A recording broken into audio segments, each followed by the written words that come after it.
नमस्कार।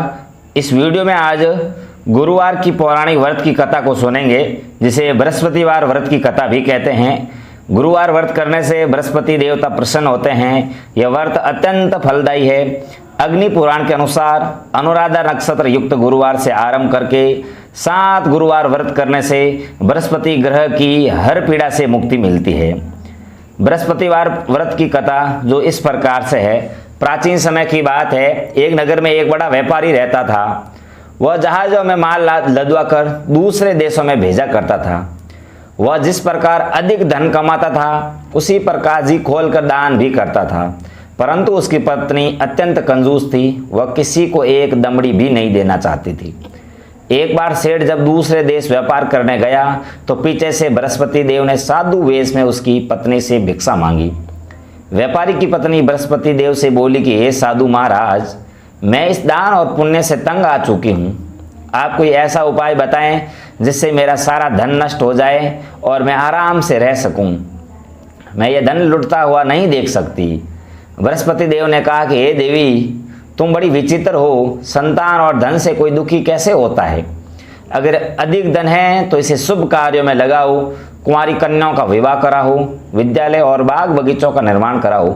ऐसे पुण्य कार्य करने से तुम्हारी लोक परलोक सार्थक हो सकता है। परंतु साधु की इन बातों से व्यापारी की पत्नी को खुशी नहीं हुई। उसने कहा, मुझे ऐसे धन की आवश्यकता नहीं है जिसे मैं दान दूं। तब बृहस्पति देव बोले, यदि तुम्हारी ऐसी इच्छा है तो तुम एक उपाय करना। 7 बृहस्पतिवार घर को गोबर से लीपना, अपने केशों को पीली मिट्टी से धोना, केशों को धोते समय स्नान करना, व्यापारी से हजामत बनाने को कहना, भोजन में मांस मदिरा खाना, कपड़े अपने घर धोना। ऐसा करने से तुम्हारा सारा धन नष्ट हो जाएगा। इतना कहकर बृहस्पति देव अंतर ध्यान हो गए। व्यापारी की पत्नी ने बृहस्पति देव से कहे अनुसार 7 बृहस्पतिवार वैसा ही करने का निश्चित किया। केवल 3 बृहस्पतिवार बीते थे कि उसे समस्त धन संपत्ति नष्ट हो गई और वह परलोक सिधार गई। जब व्यापारी वापस आया तो उसने देखा कि उसका सब कुछ नष्ट हो चुका है। उस व्यापारी ने अपनी पत्नी को सांत्वना दी और दूसरे नगर में जाकर बस गया। वहाँ वह जंगल में लकड़ी काट कर लाता और शहर में बेचता। इस तरह वह अपना जीवन व्यतीत करने लगा। एक दिन उसकी पत्नी ने दही खाने की इच्छा प्रकट की, लेकिन व्यापारी के पास दही खरीदने के पैसे नहीं थे। वह अपनी पुत्री को आश्वासन देकर जंगल में लकड़ी काटने चला गया। वहाँ एक वृक्ष के नीचे बैठ अपनी पूर्व दशा पर विचार करने लगा और इस प्रकार रोने लगा। उस दिन बृहस्पतिवार था। तभी वहाँ बृहस्पति देव साधु के रूप में सेठ के पास आए और बोले, हे मनुष्य, तू इस जंगल में किस चिंता में बैठा है? तब व्यापारी बोला, हे महाराज, हे साधु महाराज, आप सब कुछ जानते हैं। इतना कहकर व्यापारी अपनी कहानी सुनाकर रो पड़ा। बृहस्पति देव बोले, देखो बेटा, तुम्हारी पत्नी ने बृहस्पति देव का अपमान किया था, इसी कारण तुम्हारा यह हाल हुआ है। लेकिन अब तुम किसी प्रकार की चिंता मत करो। तुम गुरुवार के दिन बृहस्पति देव का पाठ करो। 2 पैसे के चने और गुड़ को लेकर जल के लोटे में चक्कर डालकर वह अमृत और प्रसाद अपने परिवार के सदस्यों और कथा सुनने वालों में बांट दो। स्वयं भी प्रसाद और चरणामृत दो। भगवान तुम्हारा अवश्य कल्याण करेंगे। साधु की बात सुनकर व्यापारी बोला, महाराज, मुझे तो इतना भी नहीं बचता कि मैं अपनी पुत्री को दही लाकर दे सकूं। इस पर साधु जी बोले, तुम लकड़ियां शहर में बेचने जाना। तुम्हें लकड़ियों के दाम पहले से चौगुने मिलेंगे, जिससे तुम्हारे सारे कार्य सिद्ध हो जाएंगे। उसने लकड़ियां काटी और शहर में बेचने के लिए चल पड़ा। उसकी लकड़ियां अच्छे दाम में बिक गई और जिससे उसने अपनी पुत्री के लिए दही लिया और गुरुवार की कथा हेतु चना गुड़ लेकर कथा की और प्रसाद बांटकर स्वयं भी खाया। उसी दिन से उसकी सभी कठिनाइयां दूर होने लगी। परंतु अगले बृहस्पतिवार को वह कथा करना भूल गया। अगले दिन वहां के राजा ने एक बड़े यज्ञ का आयोजन कर पूरे नगर के लोगों के लिए भोज का आयोजन किया। राजा की आज्ञा के अनुसार पूरा नगर राजा के महल में भोज करने गया, लेकिन व्यापारी व उसकी पुत्री तनिक विलंब से पहुँचे। अतः उस दोनों को राजा ने महल में से जाकर भोजन कराया। जब वे दोनों लौट कर आए तब रानी ने देखा कि उसका खूंटी पर टंगा हुआ हार गायब हो गया है। रानी को व्यापारी और उसकी पुत्री पर संदेह हुआ कि उसका हार उन दोनों में से ही किसी ने चुराया है। राजा की आज्ञा से उन दोनों को कारावास की कोठरी में कैद कर दिया गया। कैद में पड़कर दोनों अत्यंत दुखी हुए। वहां उन्होंने बृहस्पति देवता की स्मरण किया और उन्हें याद किया। बृहस्पति देव ने प्रकट होकर व्यापारी को उसकी भूल का आभास कराया और उन्हें सलाह दी कि गुरुवार के दिन कैद खाने के दरवाजे पर तुम्हें 2 पैसे मिलेंगे।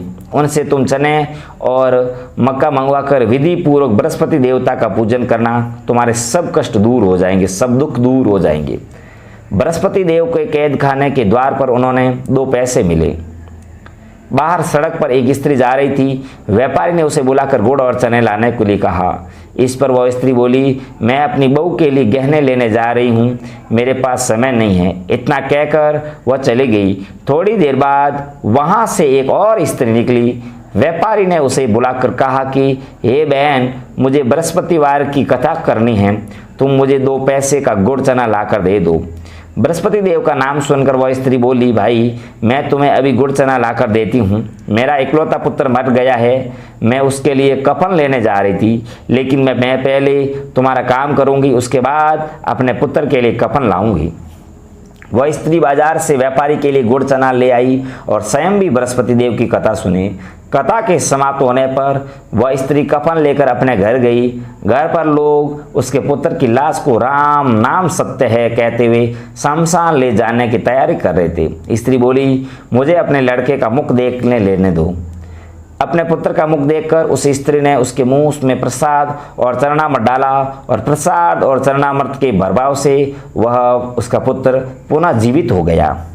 पहली स्त्री जिसने बृहस्पति देव का निरादर किया, वह जब अपने पुत्र के विवाह हेतु पुत्र वधू के लिए गहने लेकर लौटी और जैसे ही उसका पुत्र घोड़ी पर बैठकर निकला, वैसे ही घोड़ी ने ऐसी उछाल मारी कि वह घोड़ी से गिरकर मर गया। ये देख स्त्री रो रो कर बृहस्पति देव से क्षमा याचना करने लगी। उस स्त्री की याचना से बृहस्पति देव साधु वेश में वहां पहुंचकर कहने लगे, हे देवी, तुम्हें अधिक विलाप करने की आवश्यकता नहीं है। यह बृहस्पति देव का अनादर करने के कारण हुआ है, तो वापस जाकर मेरे भक्त से समय मांगकर कथा सुनो, तब ही तुम्हारी मनोकामनाएं पूर्ण होगी। जेल में जाकर उस स्त्री ने व्यापारी से माफी मांगी और कथा सुनी। कथा के उपरांत वह प्रसाद और चरणामृत लेकर अपने घर वापस आ गई। घर आकर उसने चरणामृत अपने पुत्र के मुख में डाला। चरणामृत के प्रभाव से उसका पुत्र पुनः जीवित हो उठा। उसी रात बृहस्पति देव राजा के सपने में आए और बोले, हे राजन, तुमने जिस व्यापारी और उसकी पुत्री को कैद में डाल रखा है वह बिल्कुल निर्दोष है। तुम्हारी रानी का हार वहीं खूंटी पर टंगा है। दिन निकला तो राजा रानी ने हार खूंटी पर लटका हुआ देख राजा ने उस व्यापारी और उसकी पुत्री को रिहा कर दिया और उन्हें आधा राज्य देकर उसकी पुत्री का विवाह उच्च कुल में करवाकर दहेज में हीरे जवाहर दिए। इस प्रकार बृहस्पति देव की कथा पूर्ण होती है। सुनने वालों के और सुनाने वालों का बृहस्पति देव, बृहस्पति भगवान सबका भला करे।